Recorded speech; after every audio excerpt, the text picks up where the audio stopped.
നമുക്ക് അല്ലാഹുവിൽ വിശ്വാസമുണ്ട്, പ്രവാചകന്മാരിൽ വിശ്വാസമുണ്ട്, മലക്കുകളെ വിശ്വാസമുണ്ട്, ഖുർആനിൽ വിശ്വാസമുണ്ട്, അന്ത്യദിനത്തിൽ വിശ്വാസമുണ്ട്.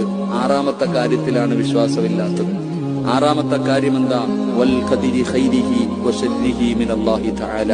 നന്മയും തിന്മയും അല്ലാഹുവിന്റെ ഭാഗത്ത് നിന്ന്, ദുഃഖവും സന്തോഷവും അല്ലാഹുവിന്റെ ഭാഗത്ത് നിന്നാണ് വരുന്നത് എന്ന് നീ വിശ്വസിക്കണം. എങ്കിലേ നിന്റെ വിശ്വാസം പൂർണ്ണമാകൂ. അല്ലാഹു നമുക്ക് ഈമാൻ നൽകുമാറാകട്ടെ.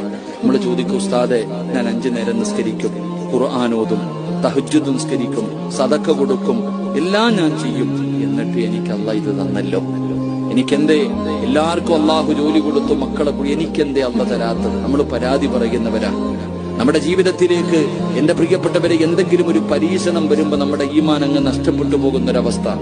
എന്റെ പ്രിയപ്പെട്ടവരെ എന്ത് തന്നാലും അത് അല്ലാഹുവിന്റെ തീരുമാനം, അത് പടച്ച റബ്ബിന്റെ തീരുമാനം. അൽഹംദുലില്ലാഹ് പറയാൻ കഴിയണം. അല്ലാഹു ഈമാൻ നൽകുമാറാകട്ടെ.